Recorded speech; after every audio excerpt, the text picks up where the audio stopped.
Assalamualaikum warahmatullahi wabarakatuh. Perkenalkan, saya Sahrayani Lubis dengan NIM 24190001. Saya Nuraini Lubis dengan NIM 24190010. Baiklah, di sini kami akan menjelaskan materi tentang peranan tumbuhan rendah dalam mata kuliah botani tumbuhan rendah. Pertama, kami akan membahas pengertiannya. Tumbuhan rendah adalah tumbuhan yang belum memiliki jaringan seperti akar, batang, dan daun sejati.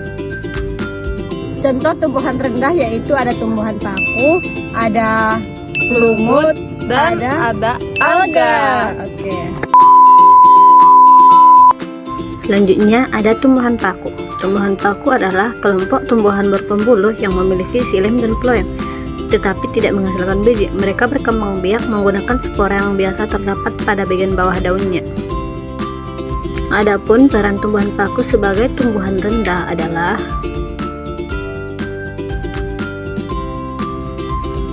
sebagai tanaman hias, misalnya suplai air dan tanduk rusak, mencegah erosi di daerah lembab, sebagai indikator kelembapan lingkungan, dan sebagai bahan obat tradisional. Kedua, ada alga. Alga atau ganggang termasuk dalam tumbuhan rendah, yaitu tumbuhan yang belum memiliki akar, batang, dan daun sejati. Mereka hidup terutama di air tawar maupun air laut, dan sebagian ada juga yang hidup di tempat yang lembab. Selanjutnya, peranan alga. Di sini saya akan membahas tentang peranan alga dalam tumbuhan rendah. Apa saja sih peranan alga dalam tumbuhan rendah? Yang pertama, dia sebagai proses fotosintesis, kemudian dia sebagai bahan kosmetik, kemudian sebagai bahan agar-agar, dan kemudian sebagai penyeimbang ekosistem. Selanjutnya, lumut. Lumut adalah tumbuhan kecil yang termasuk dalam kelompok tumbuhan rendah atau Bryophyta. Lumut tidak memiliki akar, batang, dan daun sejati, tetapi memiliki bagian yang mirip akar yang disebut rhizoid, yang berfungsi untuk menempel pada permukaan tempat hidupnya. Selanjutnya, peranan lumut. Pertama, menyimpan air dan mencegah erosi tanah. Lumut memiliki struktur tubuh yang spons seperti busa, terutama pada jenis lumut daun atau spangum.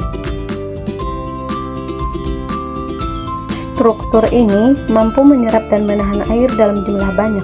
Karena itu, lumut membantu menjaga kelembapan tanah di sekitarnya, terutama di daerah hutan atau pegunungan. Saat cuaca kering, air yang tersimpan dalam lumut dapat perlahan dilepaskan kembali ke lingkungan, sehingga tanaman lain di sekitarnya tidak cepat kekeringan. Itulah sebabnya lumut dapat mencegah erosi. Kemudian, sebagai bahan dekorasi dan media tanam, beberapa jenis lumut seperti sphagnum sering digunakan untuk hiasan taman, aquascape, dan media tanam anggrek. Kemudian, sebagai pionir ekosistem atau tumbuhan perintis, lumut tumbuh di tempat tandus seperti batu atau tanah gersang. Ia membantu memecah batu menjadi tanah dan mempersiapkan tempat bagi tumbuhan lain untuk tumbuh. Yang terakhir, menyimpan air dan menjaga kelembapan tanah. Lumut dapat menyerap dan menahan air seperti spons. Hal ini